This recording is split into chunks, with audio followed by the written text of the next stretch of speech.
विघ्नहर्ता श्री गणेश, श्री गणेश, श्री गणेश।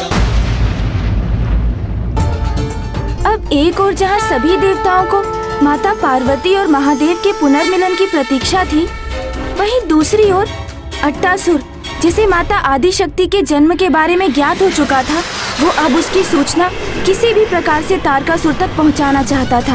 आदिशक्ति, अब वो समय दूर नहीं जब मैं महाराज तारकासुर के समक्ष प्रस्तुत होकर उन्हें आपकी सूचना दूंगा और तब आप सुरक्षित नहीं रहेंगी।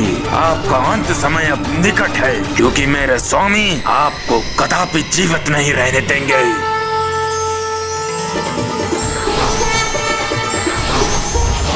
कामदेव! कामदेव! कामदेव!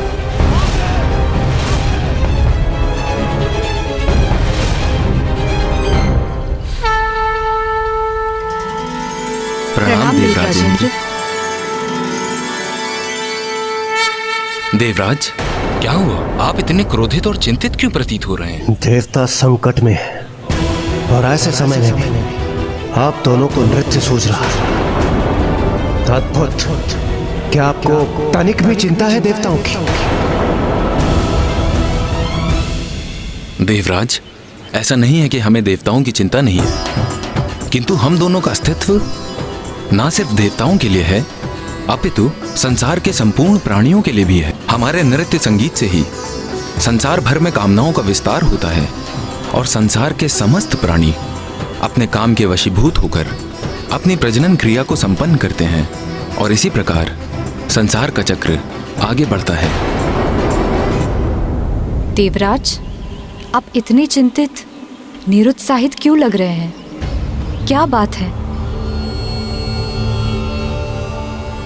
अंत निकट है। शीघ्र ही संसार का अंत होगा।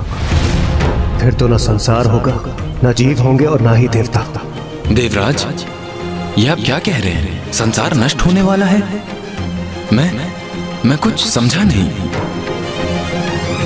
आप कामदेव, संसार के प्राणियों में आप काम की भावना उत्पन्न करते हैं, उसे नियंत्रित करते हैं। इसलिए मैं आपसे अपने एक प्रश्न का उत्तर चाहता था। जहां पर काम की भावना की अत्यंत आवश्यकता है, वहां विरक्ति का भाव क्यों? यदि महादेव और माता पार्वती का विवाह होगा, तभी तो उन्हें पुत्र रत्न की प्राप्ति होगी और वही महादेव का पुत्र तारकासुर का अंत करेगा। और हम सभी कितने समय से इस क्षण की प्रतीक्षा कर रहे हैं, किंतु महादेव तो माता पार्वती की ओर देखते भी नहीं।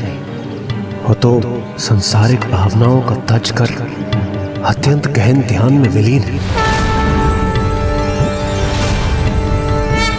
इस प्रकार महादेव और माता पार्वती का विवाह कैसे संपन्न होगा? इसलिए अब आपको कुछ करना ही होगा।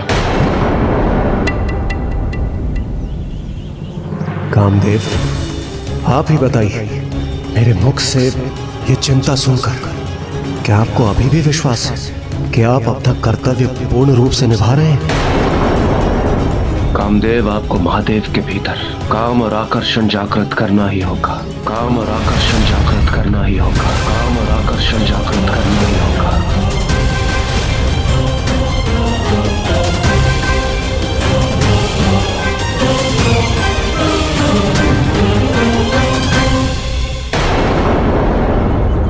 देवराज, कामदेव अवश्य हूं मैं, किंतु मेरी भी कुछ सीमाएं हैं। जो योगी अपने तप से, अपनी साधना से अपने मन को वश में कर लेता है, उन पर मेरा कोई प्रभाव नहीं होता। और फिर आप तो महादेव को प्रभावित करने की बात कर रहे हैं। महादेव जो महायोगी हैं, जो आदि योगी हैं, उनके मन में काम भावना जागृत करना मैं ये कैसे संभव कर सकता हूं? मैं विवश हूं देवराज, मुझे क्षमा करें, मैं आपकी सहायता नहीं कर सकता।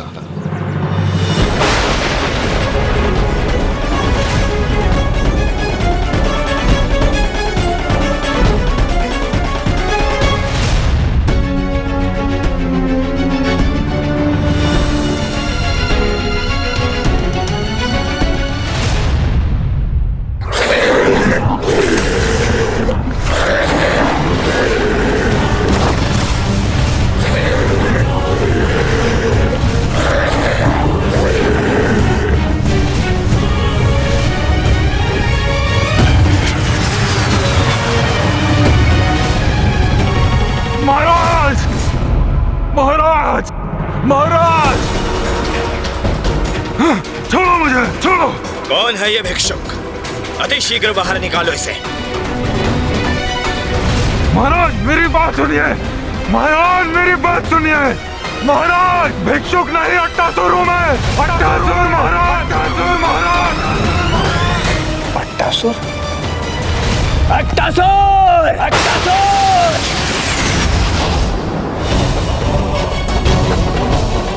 रुको!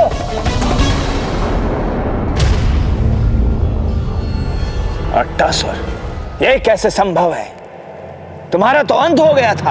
हाँ, मेरी मृत्यु हो गई थी महाराज, किंतु फिर पुनः पुनर्जीवित किया गया मैं। किंतु मरे हुए को कौन जीवित करता है मूर्ख? महाराज देवी आदिशक्ति, देवी आदिशक्ति।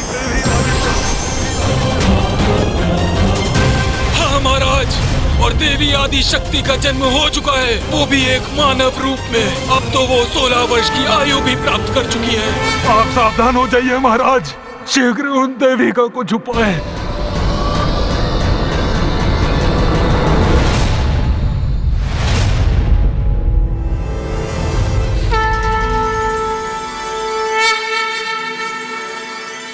हमें क्षमा कीजिए देवराज, किंतु ये कार्य इतना सरल नहीं, इसीलिए स्वामी का इस कार्य को अस्वीकार करना ही उचित था। प्रसन्नता मुझे मात्र इस बात की है कि आप स्वामी की विवशता समझ सके।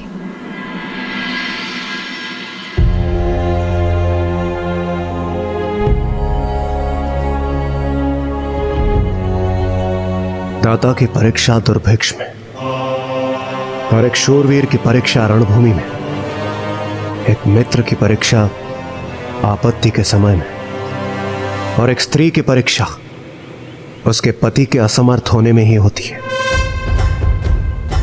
मैं यहां देवराज इंद्र होने के नाते नहीं, आपके मित्र के रूप में उपस्थित हुआ हूं, और मैं आपसे मात्र मेरी ही नहीं, समस्त देवताओं की सहायता की याचना कर रहा हूं।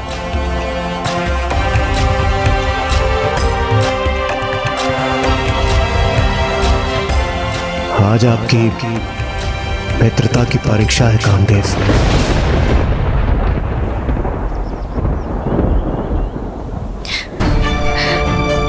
नहीं स्वामी, नहीं।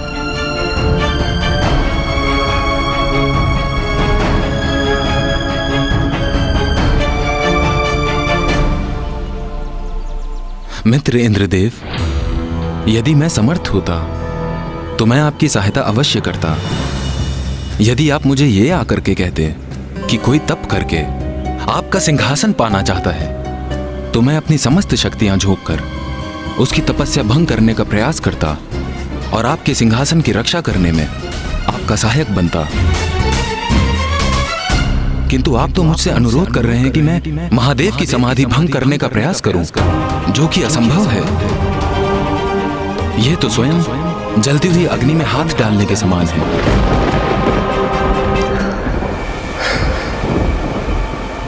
मुझे ज्ञात है कामदेव, मैं आपको वो कार्य करने के लिए कह रहा हूं जो असंभव है, किंतु इस असंभव को संभव करने से ही देवताओं की रक्षा संभव है।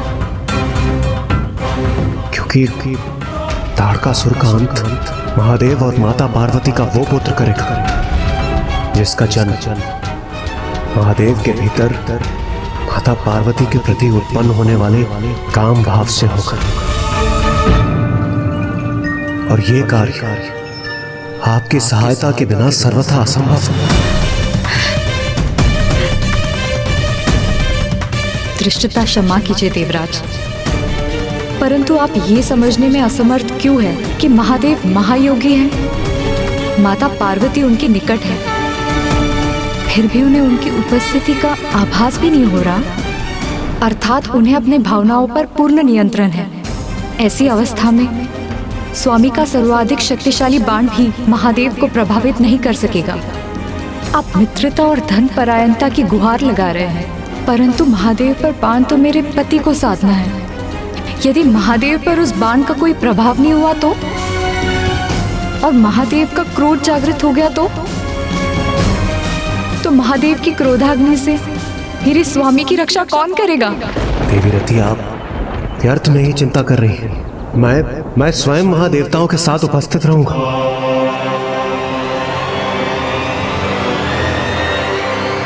मेरा विश्वास कीजिए, कामदेव को कोई हानि नहीं होगी।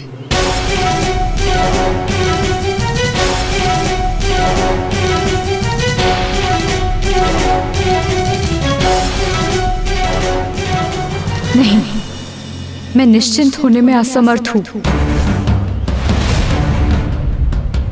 ये तो स्त्री स्वभाव के अनुरूप है। नारी सदा पुरुष को दुर्बल ही बनाती है। देवी रति का व्यर्थ का भय और उनकी आशंका मेरी योजना में बाधा उत्पन्न कर रही है। नहीं, मुझे किसी अन्य युक्ति से उनके इस भय को दूर करना ही होगा।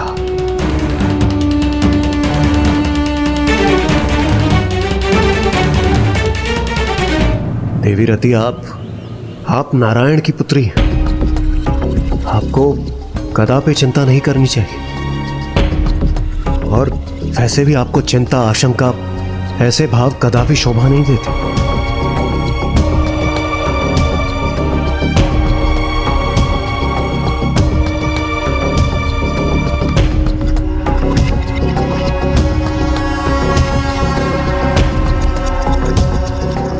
प्रिय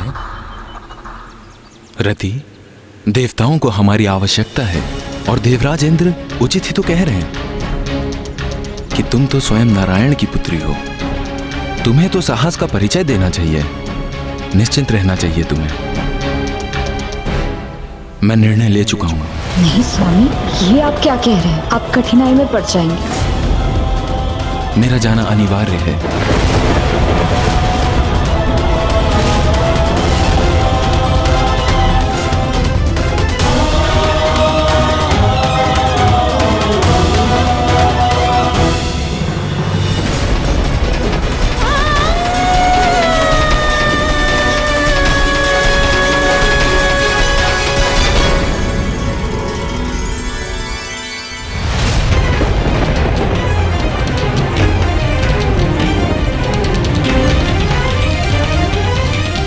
स्वामी, स्वामी, स्वामी।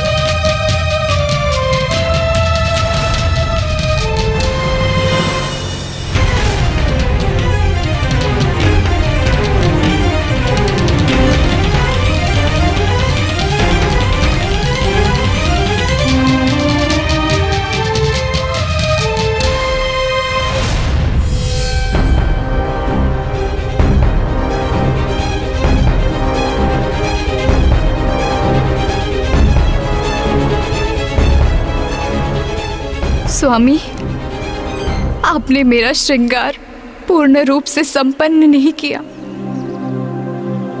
आपने मेरी मांग को सुहाग के चिन्ह सिंदूर से सुशोभित नहीं किया।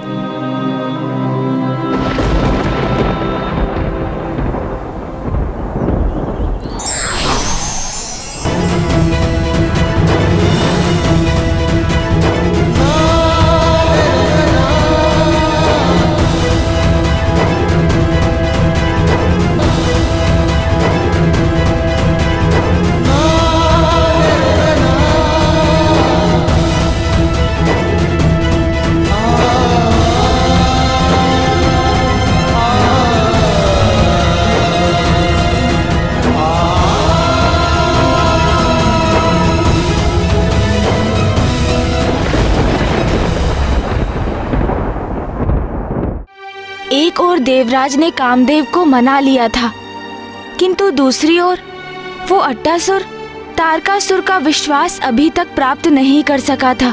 किंतु ब्राह्मण देवता अट्टासुर तारकासुर के भवन में प्रवेश कर माता आदिशक्ति के मनुष्य योनि में जन्म लेने की घोषणा तो कर चुका था ना? ये तो सत्य है महाराज, किंतु तारकासुर इतनी सरलता से इस सत्य को कहां स्वीकार करने वाला था?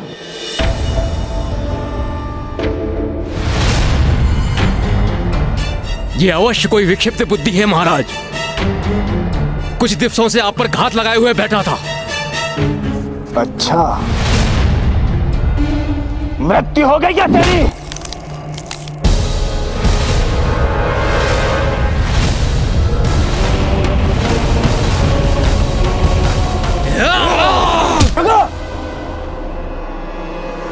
मेरा विश्वास कीजिए महाराज, मेरा विश्वास कीजिए। वो जन्म ले चुकी है, एक मानव शरीर में फल फूल रही है महाराज।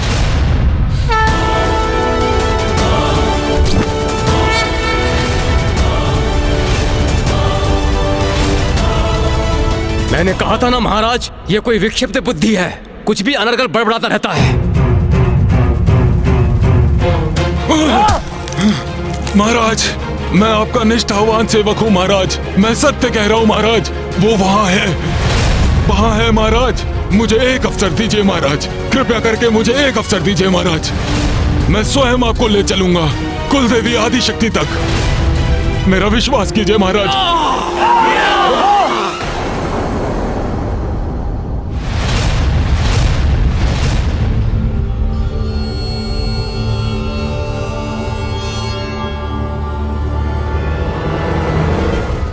उन्हीं के कारण मेरी मृत्यु हुई है।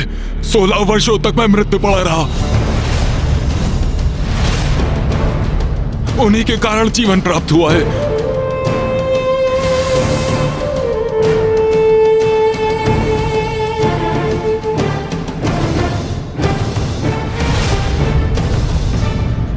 किंतु अब उन देवी का काल बनूंगा मैं।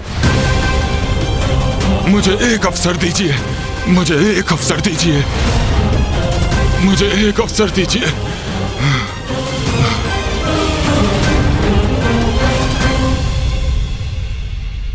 वैद्य के पास ले जाओ इसे, चिकित्सा कराओ इसकी। चिकित्सा इसकी? क्यों महाराज? यदि मान भी ले ये वास्तव में अट्टासुरी है, तो भी इससे हमें क्या लाभ? अवस्था देखी आपने इसकी महाराज।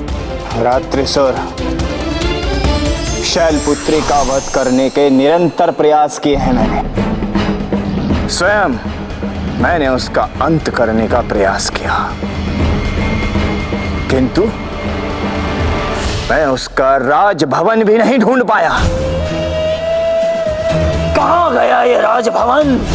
किंतु ये अट्टासुर, ये इतनी दृढ़ता से कह रहा है कि इसने शैलपुत्री को अपने नेत्रों से देखा है, और यदि यह सत्य है तो इसका स्वस्थ होना अति आवश्यक है। और उसके उपरांत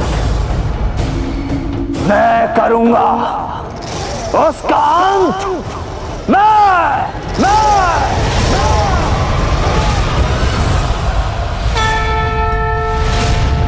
तारकासुर संपूर्ण सृष्टि के लिए एक संकट तो बन ही गया था, उससे भी बड़ा एक महासंकट तो देवराज इंद्र अब स्वयं उत्पन्न करने जा रहे थे। इंद्रदेव कामदेव के साथ उसी गुफा की ओर बढ़ रहे थे जहां महादेव समाधि में लीन थे, और संयोगवश वहां एकमात्र माता पार्वती ही महादेव की सेवा हेतु उपस्थित थीं।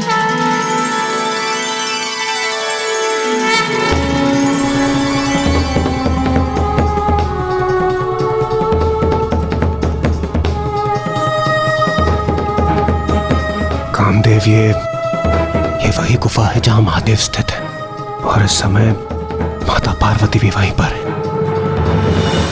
उचित है देवराज, किंतु यहां से गुफा के भीतर तक देख पाने में मैं असमर्थ हूं। हमें और निकट जाना चाहिए। और निकट जाना होगा, किंतु मैं तो गुफा से सुरक्षित दूरी पर रहना चाहता था।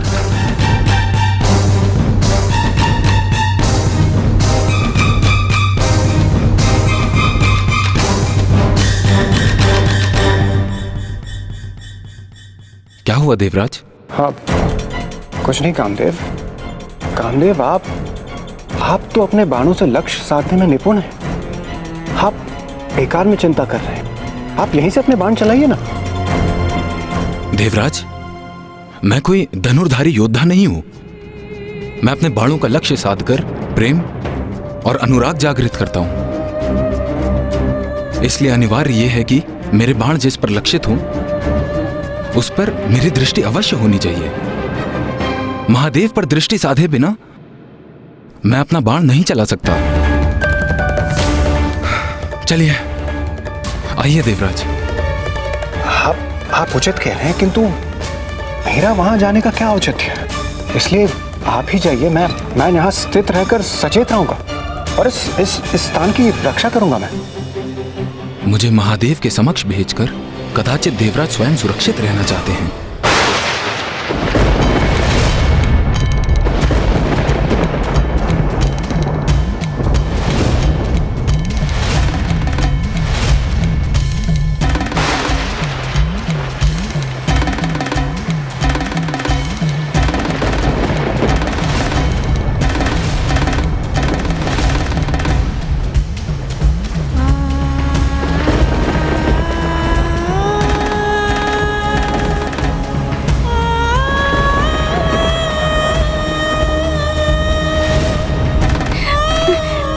मांग का सिंदूर धुल गया। ये कैसा अपशगुन है?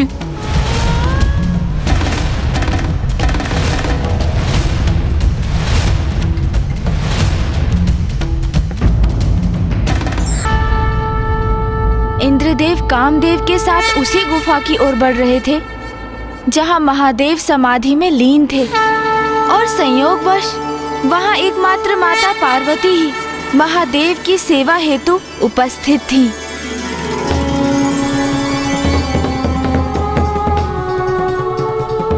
कामदेव, ये वही गुफा है जहां महादेव स्थित है, और इस समय माता पार्वती भी वहीं पर है। उचित है देवराज, किंतु यहां से गुफा के भीतर तक देख पाने में मैं असमर्थ हूं।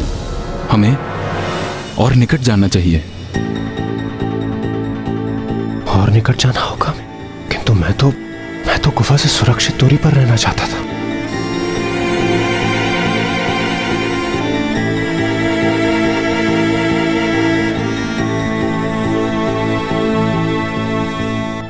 क्या हुआ देवराज? हाँ, कुछ नहीं कामदेव। कामदेव, आप तो अपने बाणों से लक्ष्य साधने में निपुण हैं। आप बेकार में चिंता कर रहे हैं। आप यहीं से अपने बाण चलाइए ना। देवराज, मैं कोई धनुर्धारी योद्धा नहीं हूं। मैं अपने बाणों का लक्ष्य साधकर प्रेम और अनुराग जागृत करता हूं। इसलिए अनिवार्य यह है कि मेरे बाण जिस पर लक्षित हों उस पर मेरी दृष्टि अवश्य होनी चाहिए। महादेव पर दृष्टि साधे बिना मैं अपना बाण नहीं चला सकता। चलिए, आइए देवराज। कामदेव, आप उचित कह रहे हैं, किंतु मेरा वहां जाने का क्या औचित्य है? इसलिए आप ही जाइए। मैं यहां स्थित रहकर सचेत रहूंगा और इस स्थान की रक्षा करूंगा। मैं मुझे महादेव के समक्ष भेजकर कदाचित देवराज स्वयं सुरक्षित रहना चाहते हैं।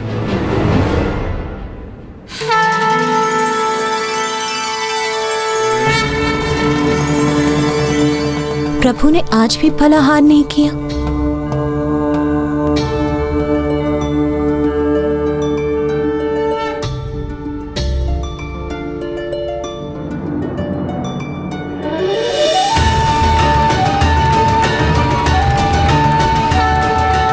प्रभु, आज पुनः मुझे अपनी सेवा का सौभाग्य देकर मुझे कृतार्थ करने के लिए आपको कोटि कोटि धन्यवाद। किंतु अब मेरा अपने निवास लौटने का समय आ गया है। कल प्रातः मैं पुनः यहाँ उपस्थित होंगी।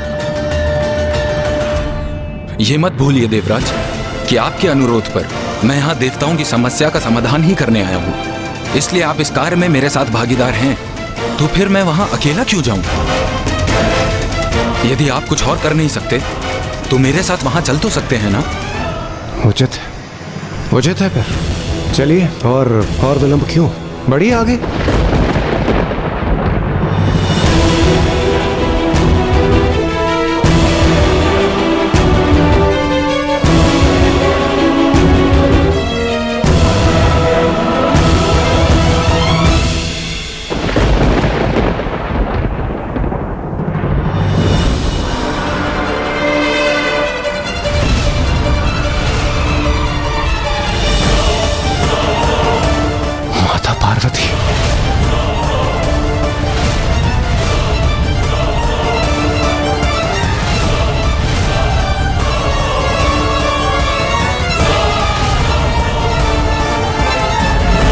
माता पार्वती ने हमें देख लिया तो अनर्थ हो जाएगा देवराज। हाँ कामदेव, हमें शीघ्र कुछ करना होगा, अन्यथा माता हमें अवश्य देख लेंगी।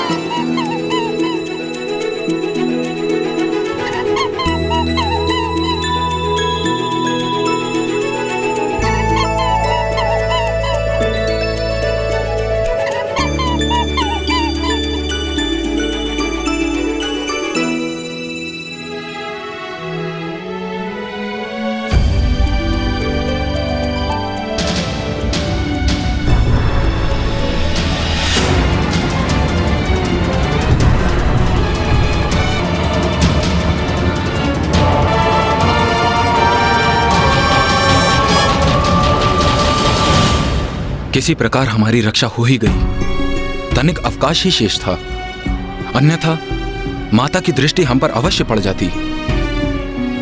अब सब उचित है। चलिए देवराज, अब हमें यहां से लौटना चाहिए।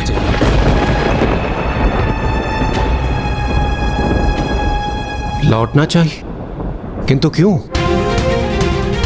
कामदेव, हम यहाँ एक महत्वपूर्ण कार्य करने आए हैं। जब तक हम उसे पूर्ण नहीं करते, हम यहाँ से नहीं जाएंगे।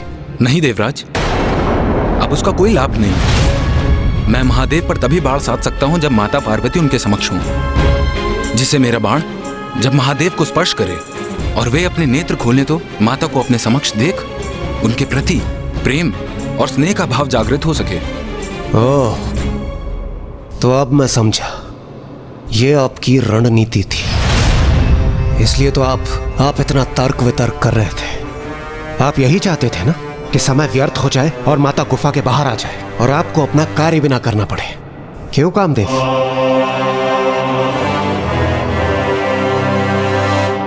ये तो उचित युक्ति अपनाई कामदेव ने। विलंब कर अनर्थ होने से रोक दिया उन्होंने। नहीं माता, कामदेव ने तो ऐसी कोई युक्ति नहीं की थी। जो कुछ हुआ वो तो स्वतः ही हो गया।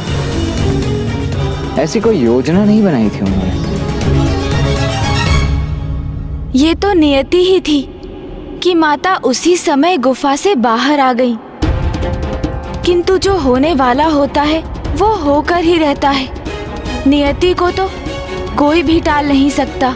अर्थात ब्राह्मण देवता। नाथ, देवी पार्वती एक और दिवस पूर्ण निष्ठा से महादेव की सेवा कर लौट गई हैं। प्रिय, हमें धीरज नहीं खोना चाहिए। जो भी होगा उचित होगा, दिव्य योजना के अनुसार ही होगा। देवी पार्वती तो कल पुनः लौटेंगी, इसलिए हमारा प्रतीक्षा करना ही उचित होगा। ब्रह्मदेव तो पुनः ध्यान में चले गए। यही उचित अवसर होगा उनकी दृष्टि से बचकर योजना को क्रियान्वित करने का। किंतु इंद्रदेव कहाँ हैं? वहां है इंद्रदेव, कामदेव के साथ। किंतु महादेव पर कामदेव का बाण लक्षित हो, उसके स्थान पर ये दोनों एक दूसरे पर कठोर शब्दों के बाणों के वार कर रहे हैं। बस देवराज, बहुत हुआ। सर्वप्रथम आपने निवास स्थान पर आकर मुझ पर कर्तव्य ना निभाने का दोष लगाया और अब अकारण विलंब करने का दोष लगा रहे हैं।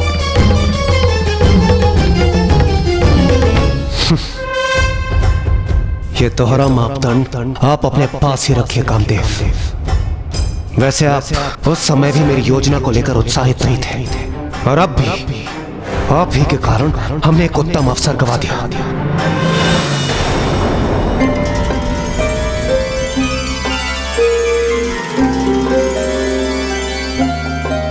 ओहो, मैंने शेष रहे बासी फलों की टोकरी तो गुफा में ही छोड़ दी। कहीं उससे दुर्गंध न उत्पन्न हो।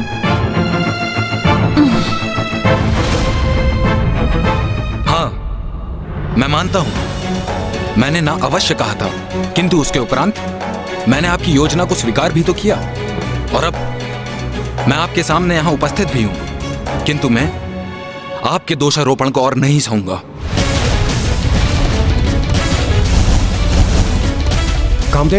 कामदेव रुकिए।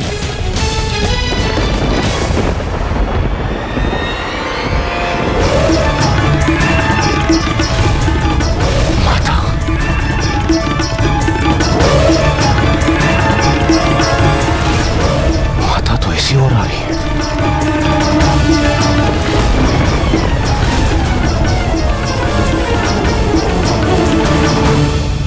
कामदेव, आइए, शीघ्रता कीजिए।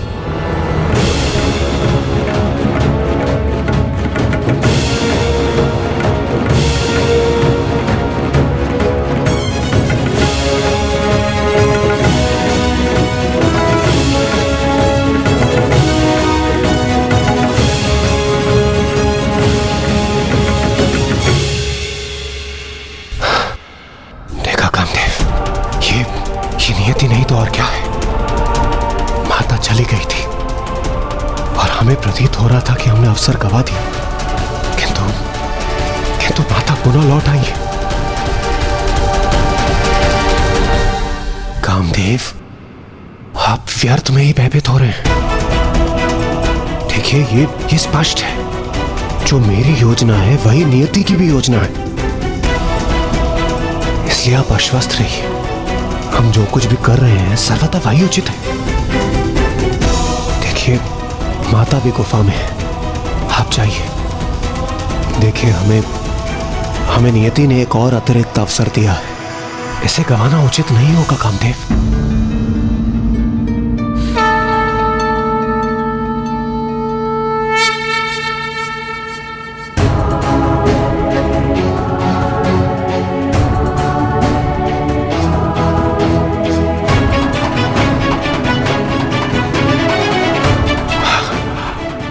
आइए कामदेव, आइए। करूंगा, मैं जगत कल्याण के लिए सब कुछ करूंगा।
मुझे क्षमा करें महादेव, देवराज इंद्र का आदेश है, इसलिए मैं ऐसा करने पे विवश हूँ।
नाथ, मेरे पिता के यहाँ यज्ञ का आयोजन है, हमें वहाँ जाना चाहिए।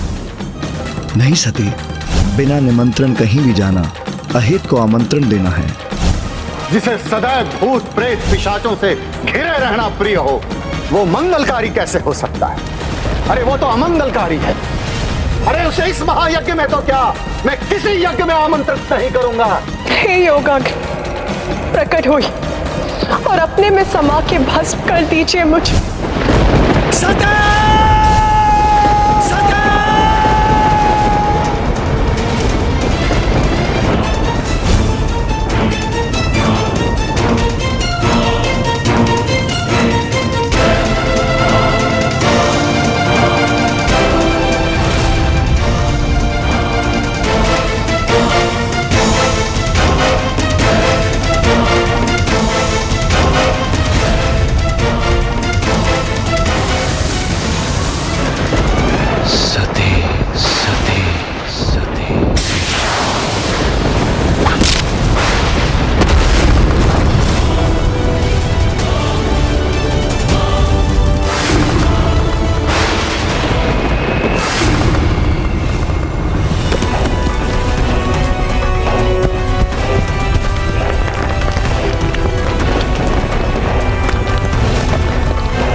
अनर्थ, घोर अनर्थ किया है कामदेव ने।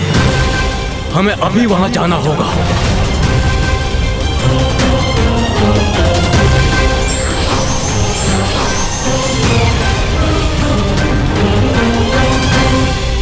स्वामी, मुझे ऐसा प्रतीत हो रहा है कि सर्वनाश होने वाला है।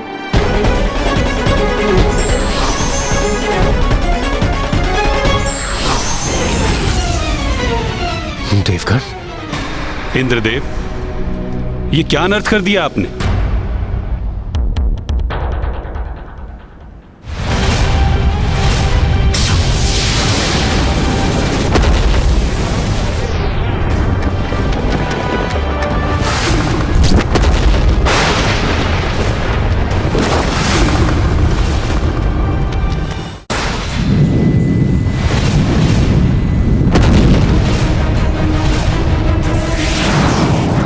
क्षमा करें महादेव, मैं विवश था।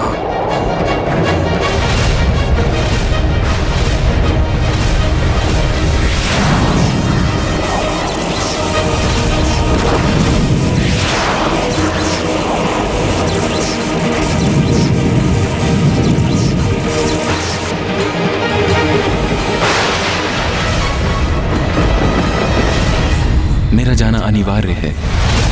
स्वामी, आपने मेरी मांग को सुहाग के चिन्ह सिंदूर से सुशोभित नहीं किया।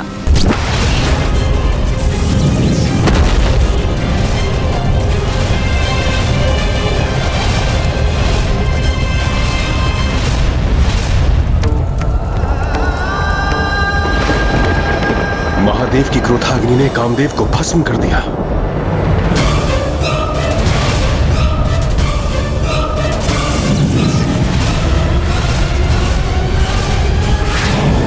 ये क्रोधाग्नि तो अब हमारी ओर बढ़ रही है। बचिए देवगणों।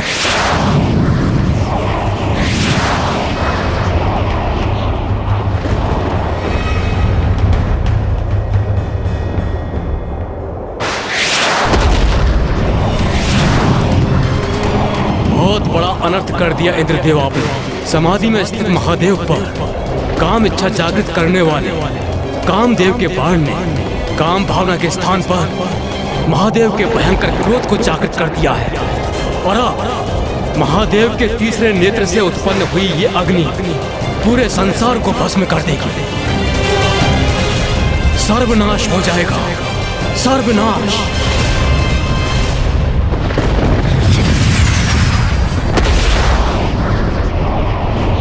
ये कैसा अनर्थ हो गया है? अब कोई भी शेष नहीं रहेगा क्या? महादेव की क्रोधाग्नि से हमारी रक्षा कैसे होगी?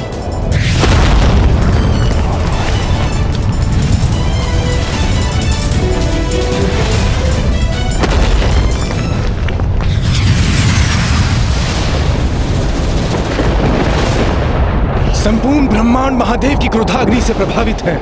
ऐसा प्रतीत पड़ता है जैसे सर्वत्र विनाशकारी अग्नि प्रज्वलित है।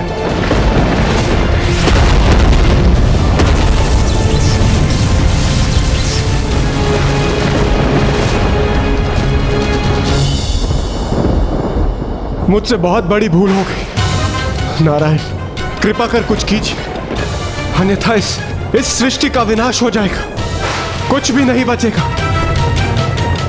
इंद्रदेव, महादेव की क्रोधाग्नि एक प्रचंड शक्ति है जिसे रोक पाना मेरे लिए अथवा ब्रह्मदेव के लिए भी असंभव है।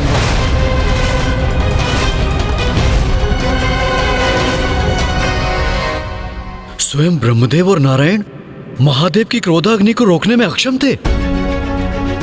हाँ महाराज, क्योंकि देवादिदेव महादेव तो संसार की समस्त ऊर्जा के स्रोत है। सृष्टि में जिसका भी अस्तित्व है सभी को उन्हीं से ऊर्जा प्राप्त होती है, और जब वो ऊर्जा विस्फोटक रूप लेकर प्रवाहित होती है तो फिर समस्त संसार में उस क्रोधाग्नि को नियंत्रित करने की शक्ति नहीं है, और उसे थामना तो कदाचित संभव ही नहीं है। तो फिर महादेव की क्रोधाग्नि से नष्ट होते सृष्टि की रक्षा का क्या उपाय था?